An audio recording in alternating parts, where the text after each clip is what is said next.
What's happening, boxing fans? It is Dr. Bring It. How's it going? Hey, brand new decade that we're looking at. Happy 2020. Hopefully you guys had a safe new year and holiday season. So I know that I was not present in the last couple of weeks because we have some sniffling kids here and we're all battling coughs and sniffles and whatnot. And we're looking forward to an awesome 2020 full of happiness, good health, good prosperity, good charitable works, all the above. So from me to you, I try to impart some good vibes, positivity for the year 2020. So I just wanted to put together a video, look quickly back, and talk about some of the candidates for the fighter of the decade. Now, I've seen some boxing commentaries out there and people on ESPN coming up with their own lists of people who they're considering. But I just want to offer a little bit of a different perspective here. And I believe that you guys, if you guys have been watching my videos, you guys already know that I'm going to offer some different perspective that not the mainstream media has been sharing out there. But let me just throw a different twist to things here. Let me talk about the fighter of the decade in terms of the actual number of fights. Because fighter of the decade, we're saying the fighter, right? So what do fighters have to do? Fighters actually have to fight, all right? Now this sounds kind of obvious, but I'm not sure if people are really thinking about it this way, but let me explain here. Floyd Mayweather Jr. in the last decade, okay, he fights 10 fights, loses 0. 10 fights in the last decade. All right, keep that in mind. Let me keep going here. Manny Pacquiao fights 16 fights and loses 4 in the last decade. All right? Let that sink in a little bit. Let's keep it moving. Canelo Alvarez fights 25 fights in the last decade and loses 1. Who did he lose to? He loses to Floyd Mayweather Jr. All right? Let's keep it going. I have a list right over here because I can't possibly, memorize all of this stuff. Andre Ward, I heard him in the conversation also to some of these people out there. Andre Ward fights 11 fights in the last decade, and he doesn't lose any either, okay? Let's keep it moving. Vasily Lomachenko, he has 15 fights in the last decade, and he loses 1, okay? Gennadiy Golovkin, Triple G, he fights 24 fights, loses 1 to Canelo. Anthony Joshua fights 24 fights, and he has 1 loss to Andy Ruiz, okay? Then we have Terence Crawford, fights 26 fights in the last decade, and he loses 0. Errol Spence Jr., he fights 26 fights also, and he loses 0 as well. Now here's one staggering statistic that people actually have no clue, but Deontay Wilder fights 34 fights in the last decade. And he has 0 losses. However, he does have 1 draw against Tyson Fury. And that draw is going to be settled this coming February, next month. So, why did I go through all of this? Well, simply because a lot of people are going to be thinking like, oh, well, who is going to be fighter of the decade? The last decade, it was Manny Pacquiao, blah, blah, blah. But the fact of the matter is, when I look at it this way, how can you possibly even put Floyd Mayweather Jr. on your list of fighter of the decade when he actually fought the least? You got fighters like Deontay Wilder fighting 34 fights to Floyd Mayweather Jr.'s 10 fights. How can we possibly put Floyd Mayweather Jr. on this list of fighter of the decade when he only fought 10 fights? And mind you, that's barely 10 fights because that last fight was against Conor McGregor. How was that not even like an exhibition fight? I just don't get it. I don't understand how people are even thinking about that. And here's another thing too. Manny Pacquiao. Okay, I'm Filipino. Manny Pacquiao, I would absolutely love to put him down as fighter of the decade because who doesn't love Manny Pacquiao's story? Everyone knows his story. Being a poor person from the Philippines, coming over here, living the American dream, going up the ranks, moving up all of the, like we all already know. He got fighter of the decade last decade already. We already know his story. However, he did lose 4 times. Mind you, those losses were, of course, controversial, except for his ridiculous knockout by Marquez, okay? When he was floored by Marquez. But everyone thought, you know what? Everyone thought that he should probably hang up the gloves, right? But what did he do? From that knockout, he moved on and he fought Brandon Rios, Tim Bradley, Algieri, Mayweather, Tim Bradley again, Jesse Vargas, Jeff Horn, Matisse, Broner, and then Thurman at age 40. Again, beautiful story, but he fought 16 times and he lost 4 times. So can we honestly say that he deserves fighter of the decade a second time? Let's hold off on that. Maybe, right? Maybe. But let's move on. Then you have people like Canelo Alvarez. He fights 25 fights, incurs a loss, but he ends his decade against Triple G, Daniel Jacobs, and Kovalev. Very strong. And he finished Kovalev in spectacular fashion. Okay? Andre Ward, another one, only 11 fights.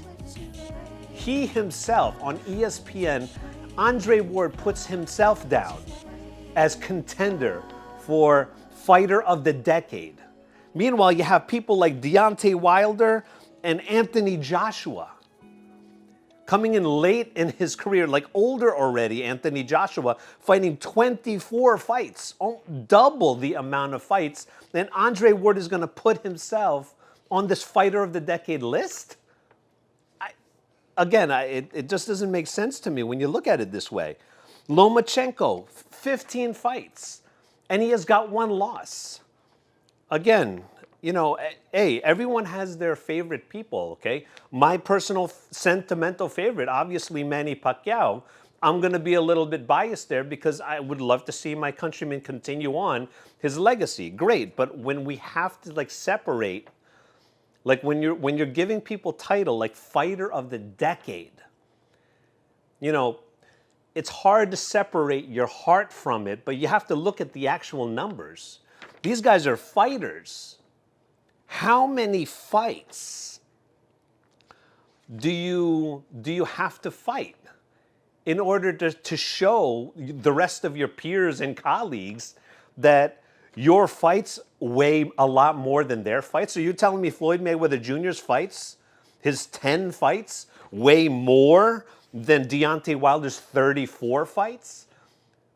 These guys are killers, man. I don't care how bad you suck out there or how much of a tomato can you are out there. All of these boxers are professional boxers. These guys are killers out there, man. Deontay Wilder is putting himself out there. All of these boxers are putting themselves out there and risking their lives pretty much for our entertainment. Let's not cheapen this, okay? But for Floyd Mayweather Jr. to think that he should be on this list is just completely an insult to the rest of his peers. He goes out there, he fights the least amount of time, the least amount. Sorry, he doesn't deserve Fighter of the Year. He's not putting himself out there and risking his life out there as much as like Deontay Wilder. Now, I know Floyd Mayweather Jr. is probably going to say, well, he could go out there in 3 or 6 minutes, he could make $9-10 million, even more. Great. That's great business sense. And you know what? He deserves that because he is very influential in boxing. However, Fighter of the Decade? Sorry, that doesn't cut it. It's an insult to think that Floyd Mayweather Jr. is going to put himself, or anyone is going to put him on this list. Sorry. So let's just quickly talk about Terence Crawford and Errol Spence Jr. Both of them, okay? 0 losses also. They fought 26 fights. Each of them, 0 losses. And you're going to tell me Floyd Mayweather Jr. is on this list of Fighter of the Decade? More so than Terence Crawford and Errol Spence Jr. when they fought more than double the amount of fights? These guys deserve to be on that list, more so than Floyd Mayweather Jr., despite how influential Floyd Mayweather Jr. is to the sport of boxing. But we're talking about the title of Fighter of the Decade. Fighter, not boxing businessman, not exhibitionist across in Japan. We're talking about the Fighter of the Year against all of his other peers. So quickly, when you think of Terence Crawford and Errol Spence Jr., they're dead even. 26 fights, 0 losses in the last decade. Who do you think has a more impressive resume in the last decade? Who do you think? Who is more impressive? You got Errol Spence Jr., a very heavy welterweight, coming down. He could easily fight middleweight, right? Then you got Bud Crawford, lighter, coming up. Again, this is my thinking here. I'm gonna actually give this. I'm gonna have to give it to Terence Crawford. Whenever I watch Terence Crawford fights, I am thoroughly satisfied watching him fight. I think Terence Crawford is a really electrifying fighter. He's a spectacular fighter.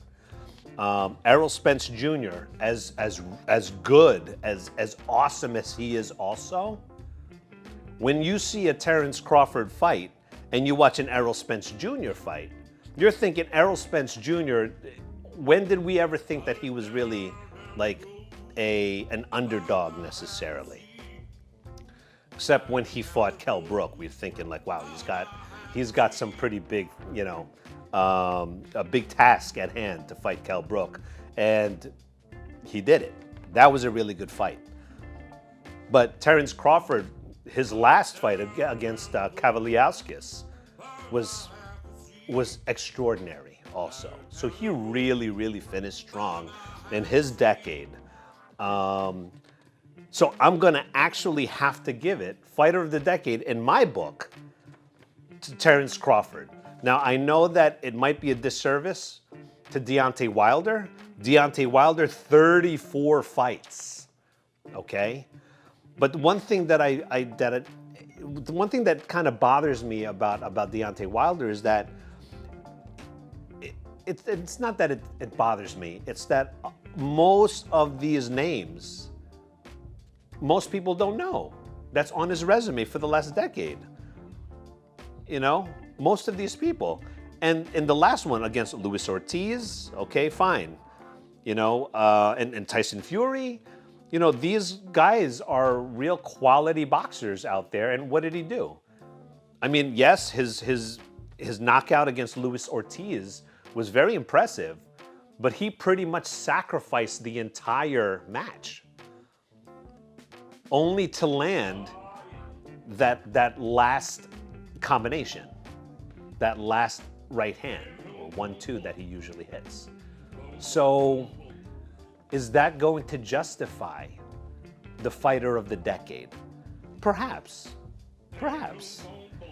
I would say, in my eyes, once again, I'm gonna give fighter of the decade.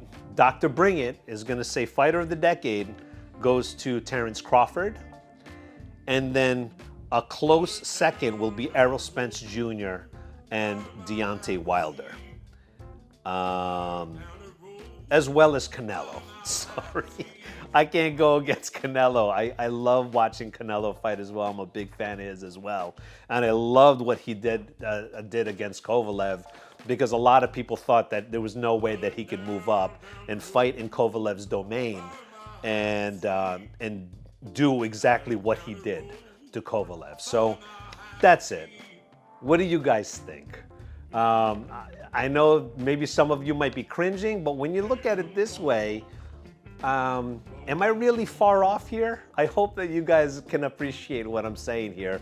But regardless, chime in. Let me know what you guys think. Please like, share, and subscribe to the channel. I definitely look forward to making a lot more videos. There's a lot of exciting fights coming up this year, and I'll continue to push it out there, but please give me your input. Let's interact and talk about boxing. Talk to you next time.